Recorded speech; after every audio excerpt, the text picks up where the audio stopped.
The fact that when it comes to snack ideas, you always cook mandazi, whether it's lemon mandazi or just plain mandazi, you're missing out a lot of ideas, because in this recipe, I have some simple snack idea which is going to take around 30 minutes of your time, because we don't need yeast. All we need is some baking powder and baking soda, which means that this is a very quick recipe which you can't miss out trying.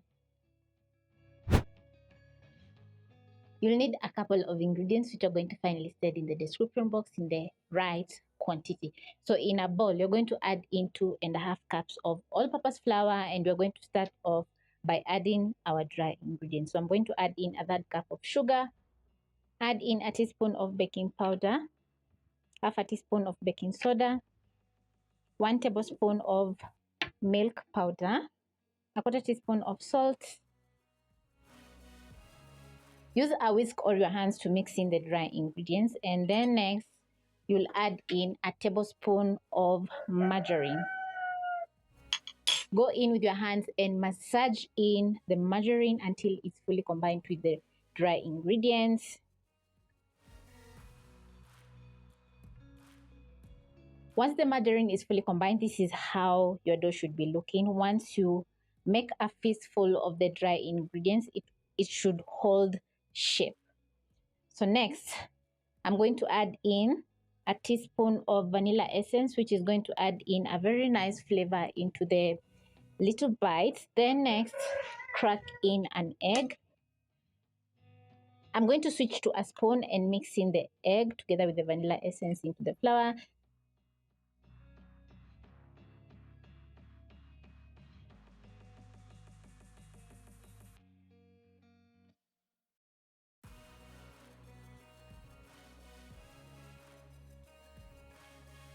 It is very important to gradually add in your milk as you mix up together with the dry ingredients, because you want the dough to be a little bit on the hard side, not on the soft side. The baking powder and baking soda are raising agents, so they're going to help the little bites puff up while frying in the cooking oil. While the vanilla is going to add in flavor, the salt is going to balance the sweetness of the bites. And when it comes to sugar, you can add in a little bit more. Maybe you are a sweet tooth, that is. And the milk is going to make everything very creamy. So this is how my dough is looking. And as you can see, we still have some dry ingredients in the bowl. I have some extra all-purpose flour on the side, just in case I add in a lot of wet ingredients. As you need, scrape your bowl to make sure all the dry ingredients are fully combining into the dough. Knead for around 4 to 5 minutes. So I'm going to transfer to my countertop. Sprinkle some flour to make sure the dough is not sticking on my countertop, and knead.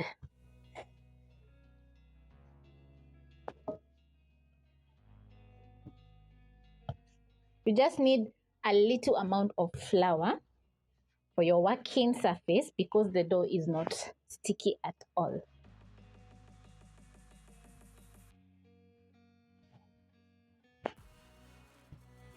When it comes to measuring out flour, use a standard baking cup to measure out the flour so that you can get the right portions of every ingredient.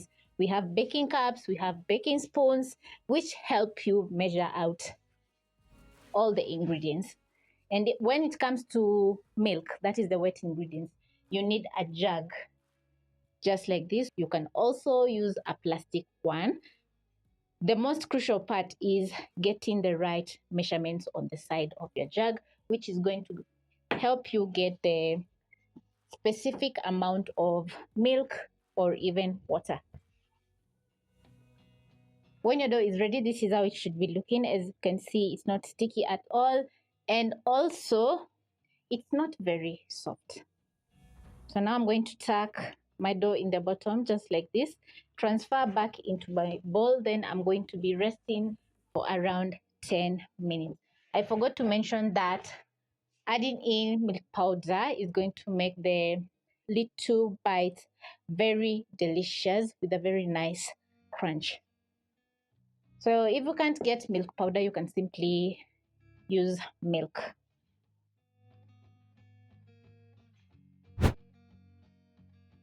When your dough is well rested, you're going to transfer to your countertop.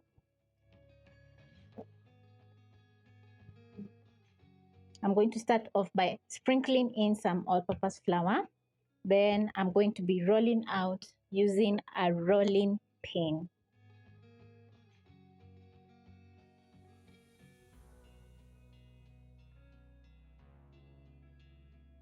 When you rest the dough, the glutens are going to relax. Hence, it's going to be very easy for you to roll out the dough.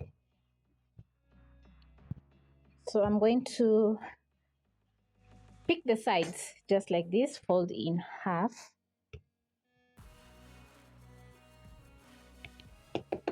Then I'm going to fold once more in half, just like that. Then I'm going to dust my working surface once more with some all-purpose flour and roll out. And folding your dough is going to make it very easy for you to get a perfect square or rectangle, and also it's going to create a little bit of layers in the dough.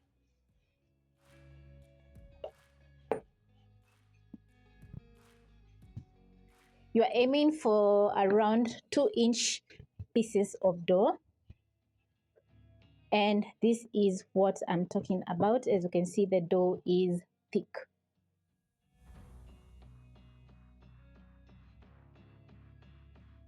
Using a sharp knife, you're going to cut into the dough just like this.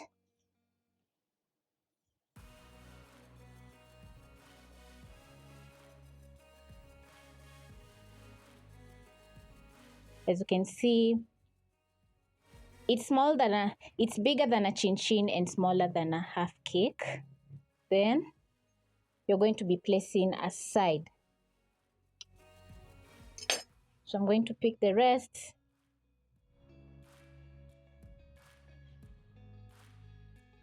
At this point, you're going to be placing a frying pan with cooking oil enough to deep fry your dough. So you're going to wait for around 30 seconds to a minute, and the oil shouldn't be too hot because, as you can see, we have cut out a thick piece of dough which is going to cook slowly in the oil so that it can cook on the inside. If you place into hot cooking oil, let me tell you, it's not going to cook on the inside. So just check on your oil. If it's too hot, just reduce the flames and wait for the oil to cool down. You're going to drop in a piece of dough into the cooking oil just like this. Once you notice the slightest bubbles, the oil is ready to add in your pieces of dough. So I'm going to drop in a few more without overcrowding the pan.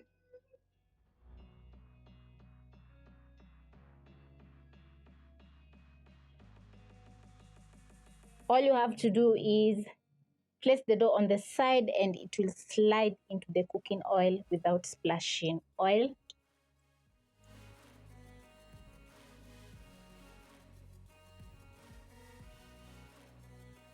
After 2 minutes, you're going to flip your pieces of dough, and as you can see, we are getting a perfect golden brown color. After 4 minutes, this is how everything is going to be looking. So now you're going to bring the flames to medium because you want to add in a gorgeous golden brown color on the pieces of dough. Then you're going to flip, let all the sides get that perfect color. Don't use high flames because the pieces of dough are going to get a dark color, which you don't want. The kitchen is smelling absolutely incredible because we added in some vanilla essence. So this is a very nice way to make some delicious treats, which are going to be very yum. When the flames are at medium, we're going to fry for around a minute on each side. And when ready, this is how everything is going to be looking. You're going to use a skimmer and scoop out, transfer to a plate lined with kitchen paper towel to drain off the excess oil. Then you're going to be adding in your next batch.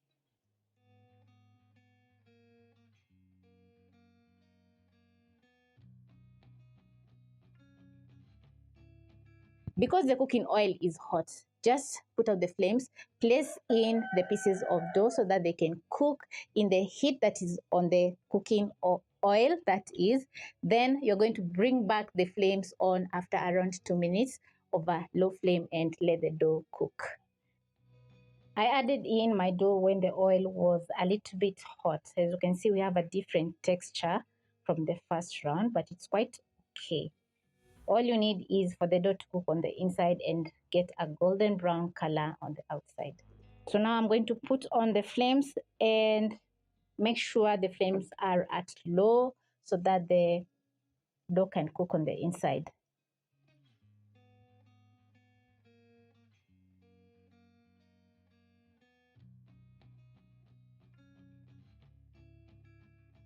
After 4 minutes, you're going to bring back the flames to medium low. Then you're going to add in a gorgeous golden brown color in a matter of around a minute. Now I'm going to be a little bit more patient with the cooking oil. So I'm going to scoop out my second round, put out the flame so that the oil can cool for around a minute so that we can add in the third round. I'm going to transfer into my bowl.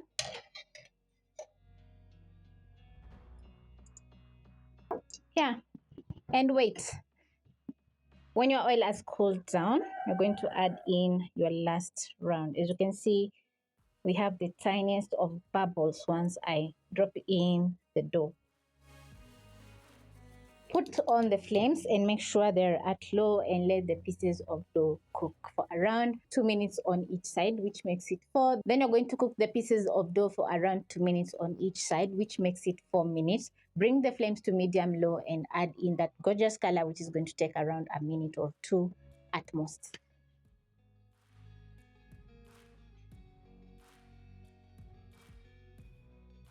When your bites have cooled down, this is how they're going to be looking. As you can see, we have a very, very gorgeous crunchy outside, and the inside, it's well cooked, very delicious, a little bit sweet. It's perfect for every bite. So I'm going to try out mine. Wow.